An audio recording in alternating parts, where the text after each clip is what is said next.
Alrighty, welcome to another video from the Outdoor Analyst. Today I have a fantastic video for you.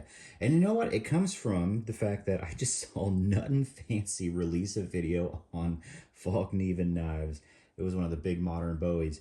And it got me thinking about Fallknivens and how awesome and how much I trust these. And then it also got me thinking that, shoot, I've had these for like 15 years. That's a long time, and it's a long time to love essentially these three knives. I have the F1, the S1, and the A1, all in VG10, which is wrapped in a 420J Sanmai steel. And no one really talks about these anymore because, well, it's not, 2010. But in reality, nobody talks about Fallkniven that much anymore because they really haven't innovated much when it comes to steel. They have a little. They've just now started to put better steels on their knives in the last few years, and then even different scales. They've had a few different versions, but they're a brand that doesn't change much. And the reason why they don't change much is because they kind of got a lot right to start with.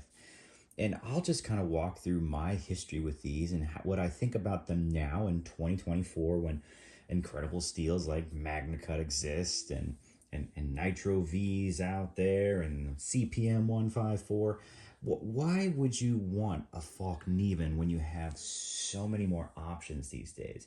And even like I've shown it a lot in the past, you have cold steel Master Hunters and SRKs and CPM 3V instead of their version of Sanmai these days.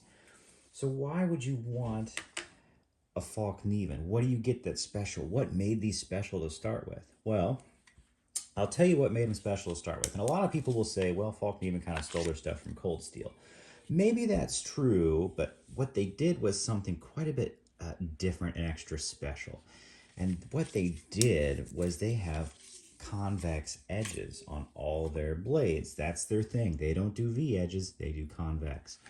And from what I'm told, they still do like handmade knives, which is great. I think they make them technically in Sweden, but I'm pretty sure all their steel comes from Japan. That's totally fine. But what do you get when you get a Fallkniven knife? Well, the S1's where I ended up starting. This was one of the first, let's say, nice knives that I've ever had. It's about a 5-inch blade, and you can kind of see how it's wrapped. You can see basically the core here is VG10. You can see that lamination line. All on the outside is 420J. So you have a core of a really fairly hard steel, decent edge retention, and you have a little softer outside edge. And when they do the lateral testing for these for prying, these are some of the toughest knives out there. They literally will pry crazy angles and snap right back. Now, are they the hardest choppers? I would say no. 3V is going to be definitely a little tougher on the edge. But I have chopped wood with these. I have batoned. I have chopped bones, even with this one, and not had much issues. I got a little bit of chipping after I forgot my saw one wonderful hunt and did a couple of Bambis and, was chopping through bone with this sucker, is that crazy? Yes, it's absolutely crazy. Then I finally realized, shoot, I've got a Leatherman in the truck and there's a little saw on there. And that made things a lot better.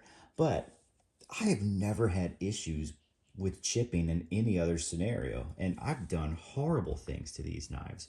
And that's a beautiful thing. And I think it's because you do have a convex edge. Now, these are Sabervex, so you have a great flat here, flat here. And this is a full height convex on the F1, which means it starts all the way at the top and tapers down to a nice thin, slicey edge. And really, this is what takes the cake over even cold steel. Technically, cold steel, let's say like the Master Hunter and 3V, is a much tougher steel, but I've never had any issues with these knives because the convex actually has more meat behind the edge than even the cold steel Master Hunter does. So you can get essentially a tougher grind, which allows your steel to be tougher just simply because of the grind. Does that make all the difference? No. I mean, no doubt. You can do more impact, more smashing with this, and it will hold up better. I am not trying to say that. I'm just trying to say that over 15 years of using these knives for horrible things. This was like essentially my work knife and then property knife for years. And I've done gardening with this. We're talking about just going into soil bags and cutting up, going through soil. no chips have really ever picked up on my F1, and I've done the stupidest things with this knife. Working around the house and the property, you use a knife for everything. It's a pry bar, it's a hammer, it's whatever the heck you want it to be. Let's just face it, that's what happens. Because you're not going to just jump back to your garage and do stuff or hit the barn to grab things. You use what you have, because that's life. I mean, I guess that's what most men do, I would imagine. Maybe I'm different. I just use whatever the heck I have at the time. And then I've been a little kinder to my S1. This was the first Fallkniven I ever got. And this thing has done lots of field dressing for me. It's done multiple deer at a time, and it's actually held an edge very, very well. I've done lots of splitting with this for campfires. It's been an excellent belt and camp knife. And it was a backup hunting knife for me for a very long time. And then I got an F1, which fits the hunting knife a little bit better. As a backup, this thing, I think I've only done one field dressing with a deer with this, I think. I don't think I've really done that many, because I usually use this as a backup and take something special, generally from my dad as the main field dresser.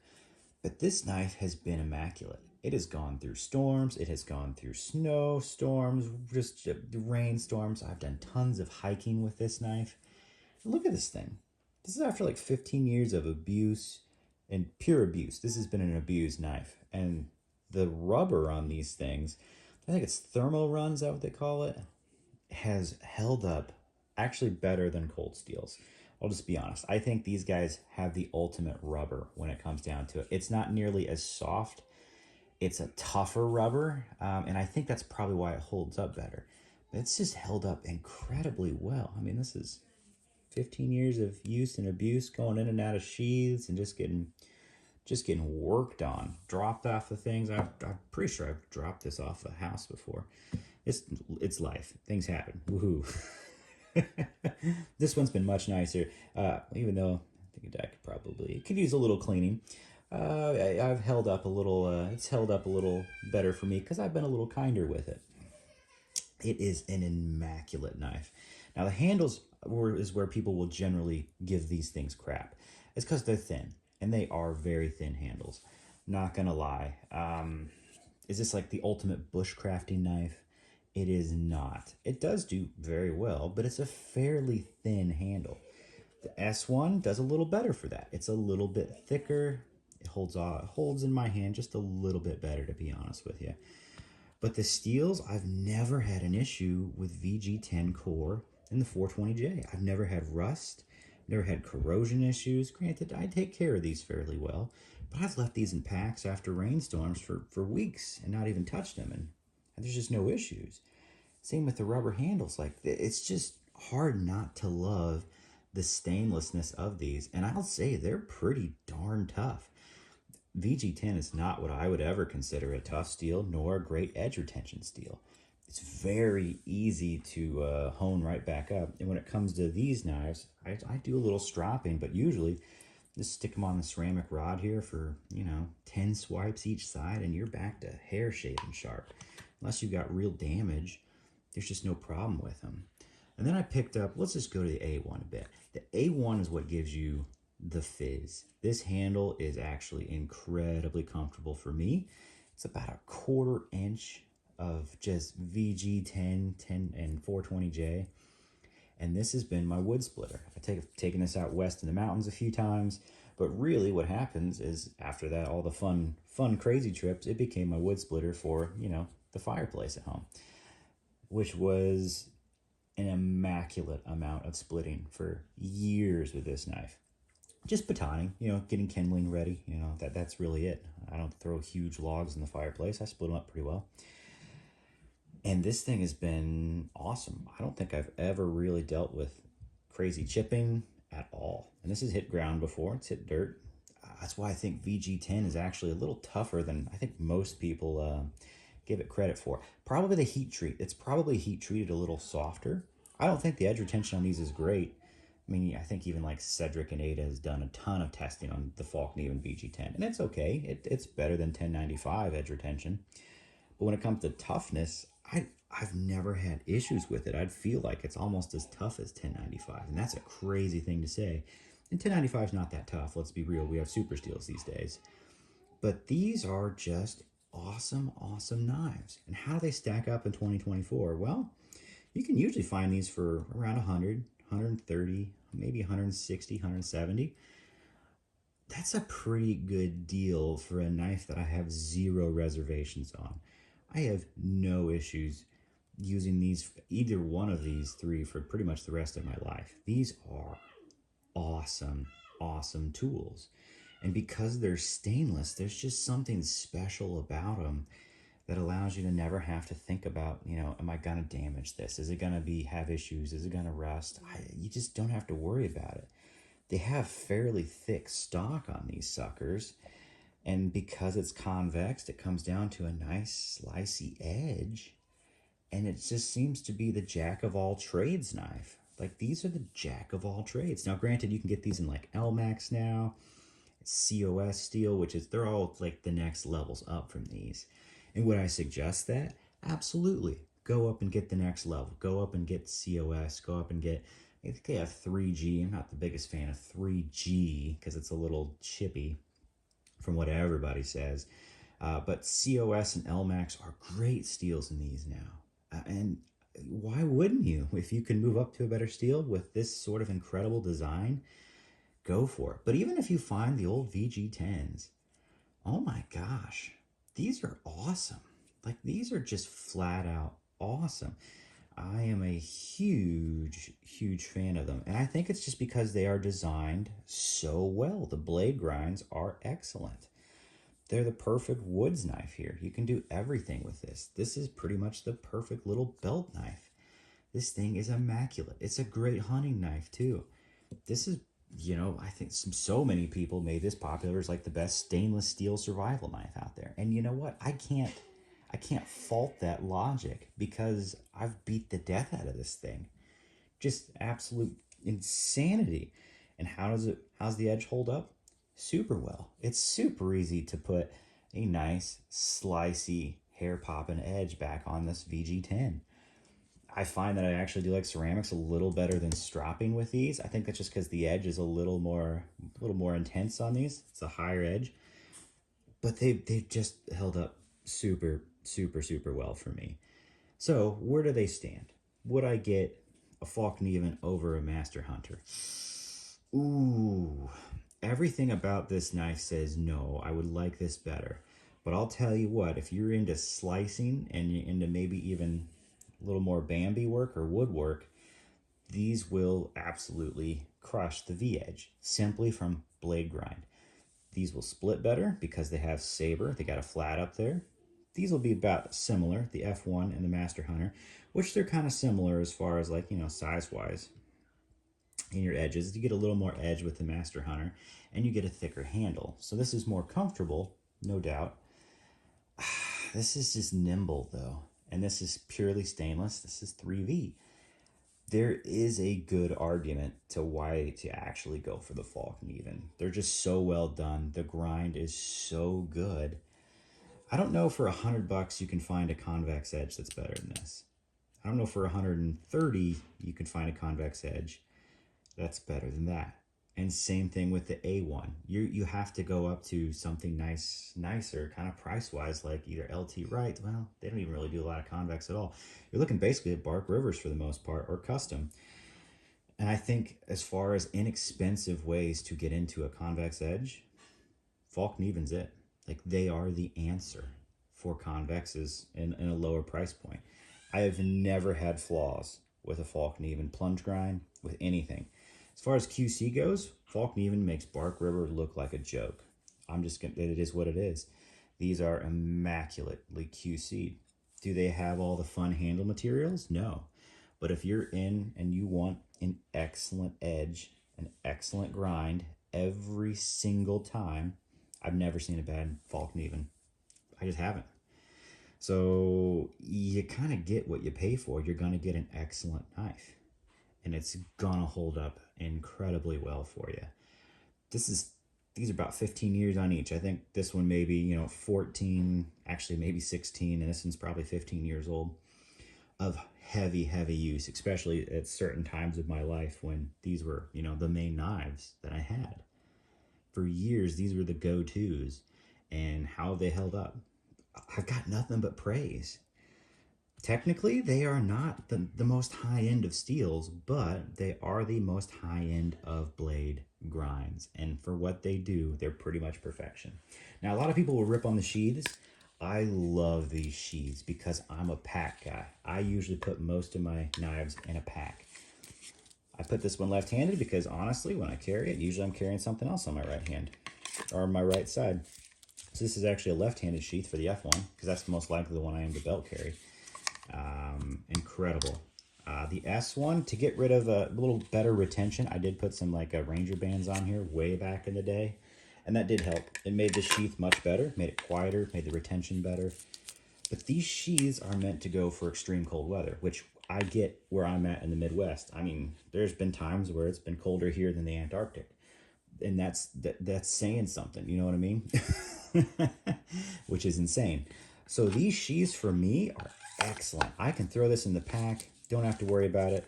If you have them on the belt, they are a little rattly. So if you want to get rid of the rattle, and these are the older versions, put a Ranger band around them, the rattle goes away. That's why people kind of got annoyed at the sheaths. But they were meant for a purpose. They're meant to be loose so they don't stick when you're in extreme cold weather. These are, they're Swedish, man. That's what these were meant for. That sort of weather all the time. And for that, they're great. Look how thin these are. These are the lowest profile knife sheaths I think you can get like out there. Do they have a little wiggle? Sure. Could you just absolutely crimp them down a little bit with a Ranger band and make them pretty much perfect? Yes. Do the newer versions have a better actual locking system? They do, and it works well. And would I say it's a better sheath? Sure. But I don't have an issue with these. Even this one doesn't have any rattle. This is an excellent sheath. You can't really go wrong sometimes. There's definitely some rattle in that one, and this one definitely had enough rattle that it was worth banding in there a little bit. But they're good. People complain. You can complain. I will take these sheaths any day of the week because if they're going in a pack, this is a slim profile. Going on my belt, this is a slim profile. I'm a fan, and guess what? They've held up very, very well. You're looking at tons of use and abuse on these things. So, okay, it's not the most premium out there. But, I mean, let's just put a Cold Steel Master Hunter sheath versus it. Size-wise, look at that. This is so much bigger. That's way bigger. Granted, there's more lashing options on there. Have I ever used that? Yeah, basically not. These aren't combat knives. Why do I freaking want lashing options? I don't. I just really don't. And I'll say one more thing about their convex edges. Let's go even like a full height convex. So here's the F1. What would be the kind of the difference between Fallkniven's grinds and like a Bark River? I think Bark River makes these much thinner at the bottom. This is a much thinner edge. Let's see, this is just a Bravo 1.25 LT, and it's a little bit thinner on the grind at the bottom than all of these, in all honesty. And I think you get a slightly slicier convex with the Bark River. I think you get a much tougher convex with the Fallkniven. I really do. That's kind of like what I really like about my custom gem coffee here, is that it is convex now almost all the way down. And it's a little bit thicker, more like the Fallkniven is how I have it set up right now. And man, I really do like that. It's tougher. You can get less advanced steels and still have incredible performance. So yeah, I think there is a good argument to still get Fallknivens in 2024. I think they are excellent knives, and even as Nutnfancy keeps raving about them, even today, as I think he just released a video yesterday on it, which I just had to do something. Yeah, I have to agree with him. These are excellent.